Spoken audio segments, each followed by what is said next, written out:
In this video, I'll teach you exactly how I put together a perfect social media management proposal that closes almost every time. You might be saying, what is a social media management proposal? Well, after my first call with a potential client, my next step is always to send them a proposal. It outlines what I can do for them and how much it's going to cost. The first step is really understanding what their goals are. I have a whole video on my first discovery call with clients you can check out where I teach you how to get that information. With that in mind, the very first part of my proposal at the top is our goal. What are we doing here? An example goal would be, we want to grow XYZ's presence online. We want to create a consistent following. We want to showcase XYZ's products online. We want to drive bookings with social media. We want to become a competitive discovery and awareness channel for so-and-so's brand. And it should be one sentence. This is like an overview, North Star, mission statement, what we're doing here. And it should be coming exactly from your client. What are their goals? The next part of my proposal is the approach. How are we actually doing this? From a discovery call, they often tell me what assets they have, and that tells me what I can repurpose. And I usually explain that in my approach. I say, we will be sourcing footage from the client named Stacy, and we will use Stacy's content to create social media content. And again, this should be brief, 1 to 2 sentences. Where are we getting content from? Am I making it? Am I creating graphics? Whatever it is, it goes there. However you do your social media, it's that. Personally, I usually rely on the clients to deliver me the content that I repurpose into social media facing content. The next part is the strategy. And this is sort of what kind of content are we making and why? For a recent client, they told me they kind of wanted to make an aesthetic Instagram, and I said, that's great, but in your industry and with your goals, entertaining and informational content that provides quick value will do a whole lot better than a pretty feed these days. So that's my strategy. What kind of content are we making and why? Beneath that, I usually have a few examples of what that means. For example, are we making case studies, explainer videos, how-tos? And here's a really good opportunity to mention their goals. If they said that they really want to drive bookings, the content should be targeted at getting bookings. For example, a reel that says, if you book with me, you get XYZ. You get the point?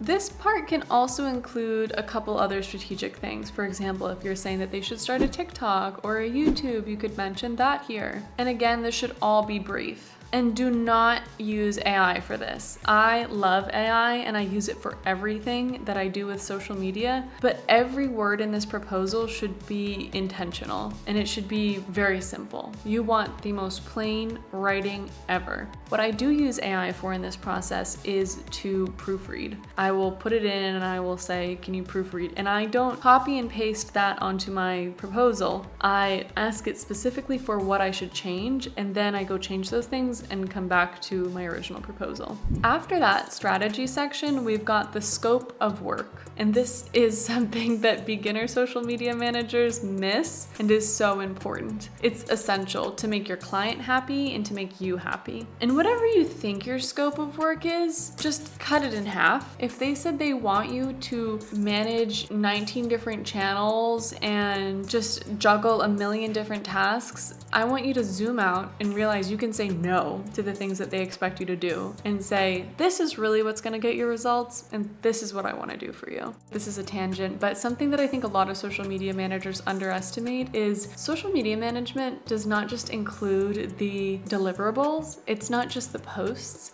There's also like a base of social media management that includes maintaining the accounts at all times, making sure comments are responded to. There's a lot of work behind the scenes that needs to be accounted for when you're managing the scope of work. And if you overcommit yourself here, everybody will be unhappy and you will get nowhere. So my scope of work outlines exactly what I provide, and I include most little details. I have about 12 bullet points of what I provide. That includes things like scheduling posts, creation of posts. I will handle any security issues with the page. If the platform flags content that I post for copyright or something, I will handle that, and I mention that here. And it's also also shows your value of what you will be doing for them. I'll be reviewing analytics. I'll be part of content ideation. I'm coming up with the ideas. I also include here that I will refresh their pages when I start working. There will be ongoing management of those pages to make sure that they look the way they are supposed to. Now, the next section is optional, but I recommend it if this client seems overbearing. And what I mean by that is it's not always that they're a bad client, it's that they don't understand what a social media manager can do and what the budget it takes to do that. So I have a section that is titled What I Will Not Do. And you might be going, oh, that's mean and scary and I don't want to say no. And you have to say, I will not manage your random email list or your online community, or I won't be making sure that your products ship out. If they've mentioned things that you do not normally do and social media managers don't do, you should list that there. The next section I have is additional resources needed. And this is usually things like tools. For example, I use ManyChat, and I also recommend that people get Meta verified. And this just gives people the full picture. It's not a big cost, but it's nice to include it in this proposal so they have a real idea of what the budget will be and you're not just adding things on as time goes on. This is where I also include any other people that I work with. For example, I work with video editors and graphic designers, and they bill themselves to the client, and I give them a rough idea of what that budget will look like. The next section I have is what is expected of them. I usually say expectations of XYZ client. And that's where I add photo and video assets are expected of them. If I plan on them writing captions, I put that there. And this is something you really want to think about because you might not be able to write captions on their posts. They might give you footage from you have no idea what it is, and then you have to create a caption on it. This is where I list that I will need their brand assets, logos, colors. I will need information on their business, like Q&As. What do people often ask? What things should I know for comments? This just lets them know that they will be involved a little bit in this process. And then at the bottom, which always makes people feel better, I say beyond these expectations here, your participation is ad hoc. After that, I have a KPI section, and these are metrics that I'm tracking. And I usually have a little note that these are the metrics that are important to me, but if your business or brand has metrics that they care about, like website clicks or app downloads or product purchases, that should be included, and you should let me know what those are. Next, I have an operations section, and this just kind of helps for clients who don't know what actually happens with social media and how it works. And my overall approach is usually create, enhance, post, analyze, adjust, repeat. And this gives them an idea that this is sort of like a pipeline or a process. Under this operations section, I have onboarding, and that explains that I will need to be logging into their accounts, getting their brand assets. I might be creating other accounts for them, getting accounts verified. Under that same operations section, I have a daily, weekly, and monthly outline. What are my daily tasks? I'll be responding to DMs and comments. I might pass them on to the client if I can't answer them. Weekly is usually including the output, what I will be posting. Scheduling posts, I usually send a weekly email update on stats to the client. And monthly, I have things like strategy refinement, reviewing analytics, and a content calendar creation. And this is where we get into the fun stuff, the pricing. After that, I either list my hourly rate or I create packages with my hourly rate, and I propose how much of my time I think it will take for them to reach their goals. And I include the output for those packages. For example, if I have one package that might say I post 8 times a week for XYZ hourly rate for XYZ hours a week. And then I give them kind of a total monthly number that they can look at, what their budget will be on a monthly basis. Then I include any additional costs like video editors, tools. One thing to mention about tools, I don't ever include tools that I use for my process. I include tools that they will have ownership over. For example, ManyChat or Meta Verified, that's property of their business. It's not a personal tool for my workflow.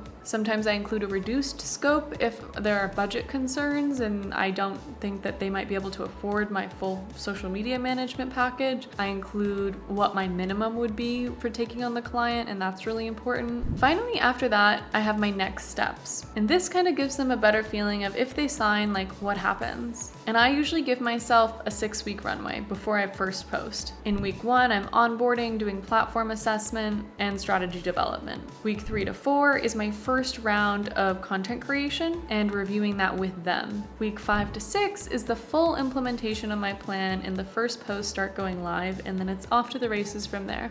I keep it simple and create this in a Google Doc and send it to them in a PDF, but if you have a website, you can upload it there. My biggest thing is after you finish everything, you want to really proofread it. One error, it just sends a horrible message, and it's really easy to do with AI. Have a friend read it yourself a couple times back. If you know somebody who's a great writer or speaker, you can ask them to read it for you. When I first started making proposals, I was really overwhelmed and they usually did not land with people. I just wouldn't get a response back and I didn't know why, and these details would have really helped me. Before, I would just kind of put like my social media strategy and I would just put my pricing, like this is what I think we should do and this is how much it costs, and that's great and all, but if you're not including other details, there's a lot of things left unanswered that are really important to have ironed out in the beginning. And it also helps a client know that this is a good investment on their money. If you want to learn more about social media, please hit that subscribe button. It allows me to keep making these videos for you for free.